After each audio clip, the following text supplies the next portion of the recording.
Baik, apa? Insya Allah kita lanjutkan ya. Baik, Ustaz dan Ustazah, Insya Allah kita akan memasuki bagian selanjutnya yaitu pembagian harokat.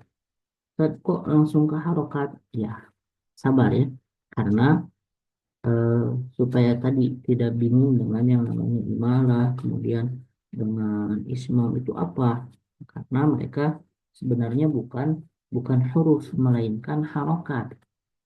Maksudnya Ustaz? Nah, begini, sadar harokat itu terbagi menjadi dua. Yang pertama adalah harokat asli, yang kedua yang far'i. Nah, harokat asli terbagi lagi menjadi tiga, fathah, kasroh, dan dhammah. Kemudian yang far'i yaitu ada imalah dan ada ismam atau harokat yang bercampur dengan harokat lainnya, itu ismam maksudnya. Nah, nanti apa di harokat imalah ini dia terbagi lagi menjadi dua. Kalau di sini tidak disebutkan ya, yang imalah itu hanya imalah saja. Kalau di kitab lain menjelaskan bahwa harokat yang apa imalah itu ada yang imalah sugro dan ada imalah kubro. Imalah sugro adalah taklil kalau dalam ilmu qiraat. Sedangkan imalah kubro adalah yang imalah betul-betul imalah. Busro jadi busre, musa menjadi muse, begitu. Itu imalah namanya. Nah, nanti ada yang taklil atau yang imalah sugro tadi. Bacanya jadi muse, muse, busre. Dia tidak fathah, tidak ke imalah. Itu namanya taklil. Adapun yang tadi, yang apa namanya, yang ismam, ya maka contohnya tadi, qila wa ghidha. Nah, itu kenapa dia tidak disebut huruf? Karena dia merupakan bagian dari harokat sedang-sedang. Jadi, oh pantas begitu ya, supaya tidak pusing. Tamam. Maka Al-Imam At-Tibi mengatakan wahya salas wa atat far'iyyah wal harakat waradat asliyah wa kasratun ka dhammatin ka qila wa hiya allati qabla alladhi umila. Dan dia maksudnya harokat asli itu ya salasah, ada tiga, wa atat far'iyyah, dan ada juga yang selanjutnya yaitu yang far'iyah. Wal harokat waradat asliyah, dan harokat yang asli itu ya sudah sudah ditetapkan gitu ya, jadi sudah kita tahu lah insya Allah.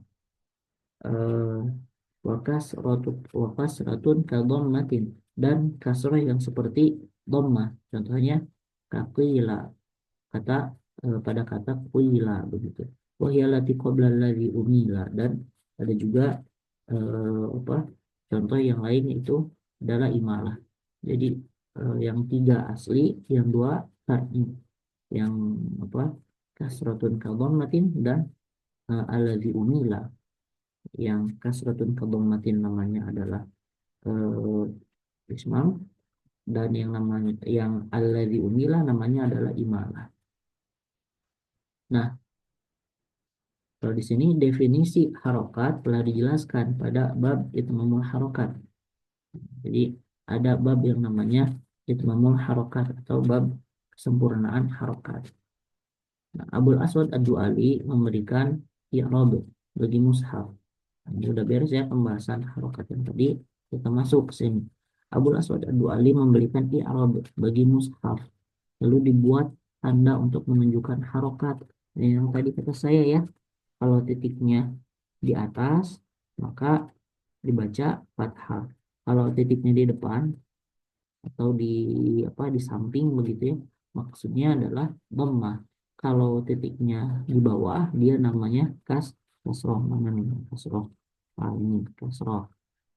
Kalau yang titiknya dua, dia tanwin.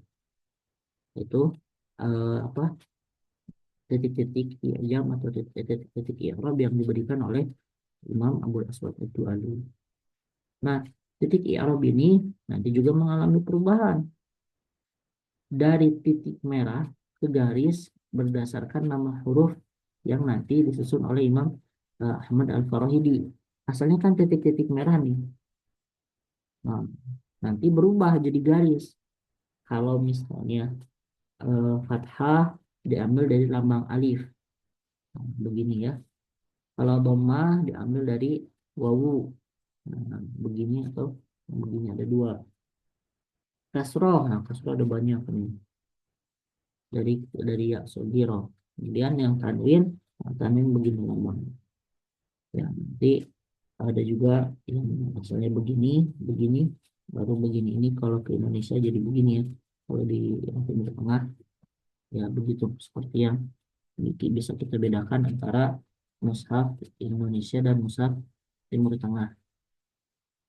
Kemudian selanjutnya yang tasydid, nah, terdiri dari dua huruf, yaitu huruf pertama yang sukun, yang kedua berharokat. Nah, diambil dari kepala shin. Bentuk tasydid ya, set set yang gitu. Mana di sini nggak ada ya? Ah iya, nggak ada lambangnya. Tapi begitu ya, kebayang yang lambang tasydid ya.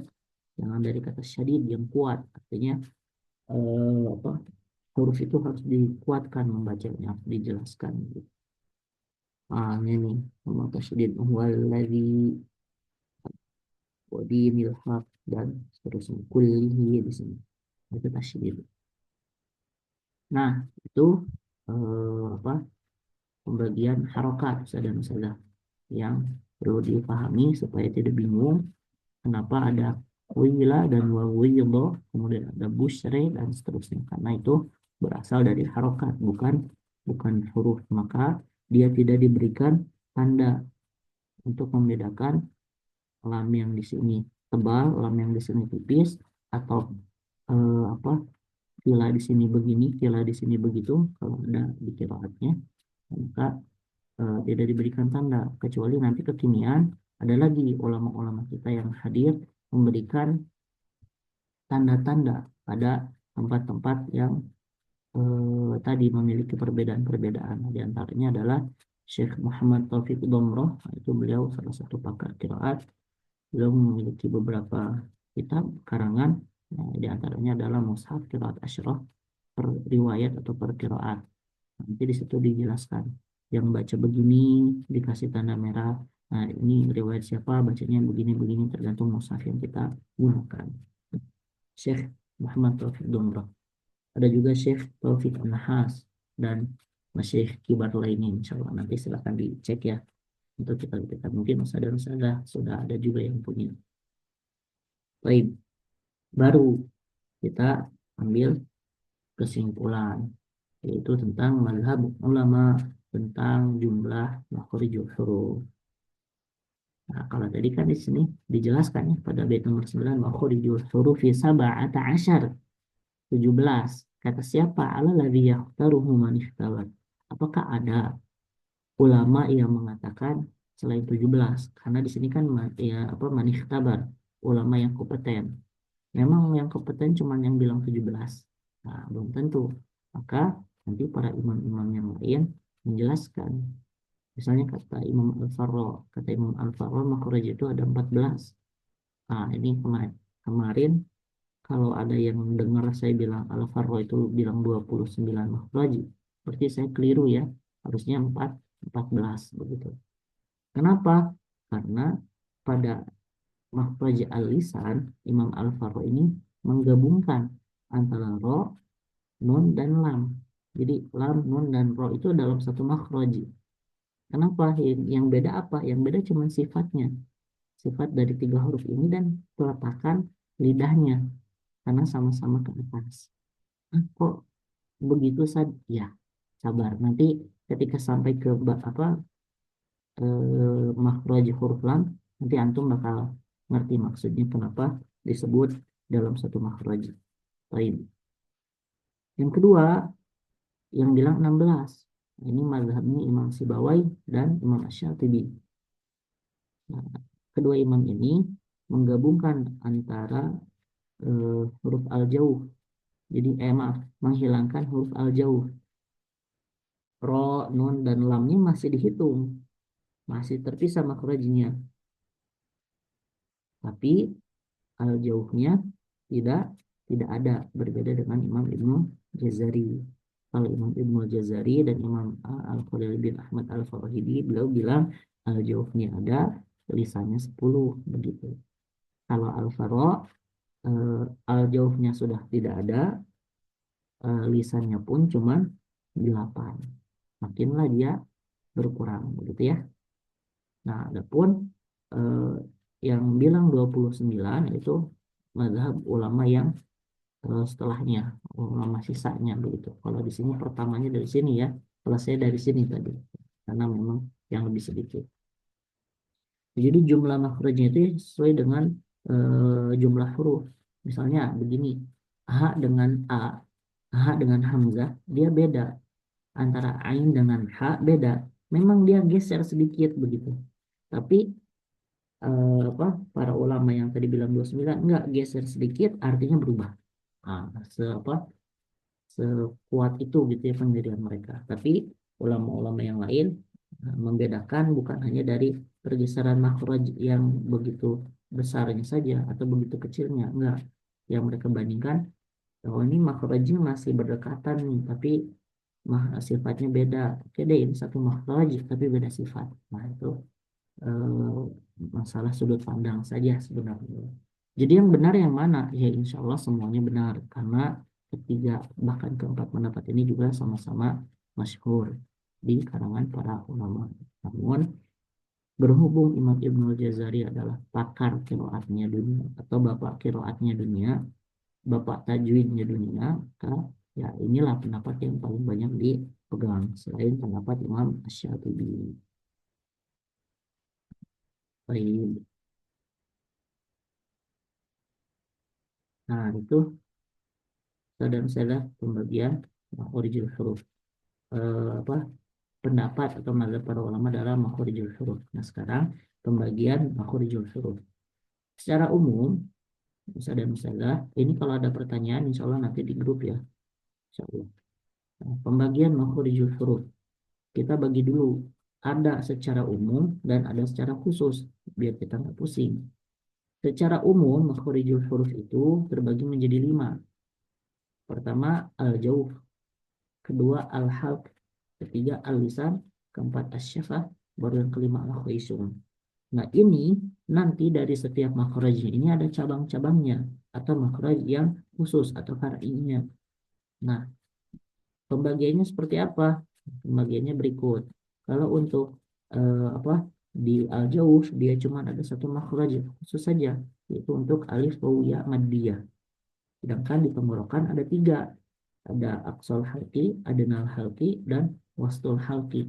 Di lisan banyak, ada apa, aksol lisan, kemudian ada wastul lisan, ada hafatul lisan, ada adenal lisan, ada torful lisan, dan seterusnya. Nanti di torful lisan terbagi lagi, ada yang ke langit-langit, ada yang ke bawah, ada yang diam, dan macam-macam ya, insya Allah. Nah, baru setelah di lisan ada di bibir atau di syafah. Di situ ada 2 makhraj. Kemudian terakhir di al-khaisum dia ada 1 makhraj. Nah, ini pembagiannya kurang lebih demikian. Di rongga ada huruf guna, kemudian bibir ada batan syafah dan ada syafatain. Ini batan syafah ini untuk huruf fa, sedangkan syafatain untuk ba dan mim. Apa? Ini fa, ini ba dan mim. Kemudian yang ini kalau tulisan tadi atau yang paling banyak ya. Astagfirullah. Nah, yang paling banyak pembagiannya. Silakan bisa disimak ya. Tapi insya Allah nanti justru kita akan memperinci supaya lebih jelas. Nah, itu dulu mungkin Ustaz dan Ustazah pertemuan kita hari ini. Apa? Insya Allah kita akan coba jabarkan satu persatu dari al-jauh sampai ke al-khuaisum. Namun insya Allah di sesi malam insya Allah berhubung hari ini kami ada agenda wisuda yang agak padat. Jadi mohon maaf ini pun mungkin primer ya, tidak live secara murni. Jadi ya mohon dimaafkan. Cuman insya Allah ini tidak sedikit pun mengurangi istifadah yang dapat kita uh, ambil insya Allah. Itu mungkin Ustaz dan Ustazah, jika ada pertanyaan nanti boleh ditanya di grup. Jika ada pertanyaan yang belum dijawab Silakan diingatkan karena kemarin ada beberapa, cuma saya lupa. Berhubung memang beberapa hari kemarin kita persiapan untuk wisuda anak-anak di tempat kami mengajar. Sekali lagi mohon maaf. Terakhir kita tutup dengan tahmid dan wa kifaratul majlis. Alhamdulillahirabbil alamin. Subhanakallahumma bihamdik asyhadu an la ilaha illa anta astaghfiruka wa atubu ilaik. Akhiru da'wana alhamdulillahirabbil alamin. Aku qouli hadza astaghfirullahaladzim li wa lakum. Akhiru da'wana alhamdulillahirabbil alamin. Assalamualaikum warahmatullahi wabarakatuh.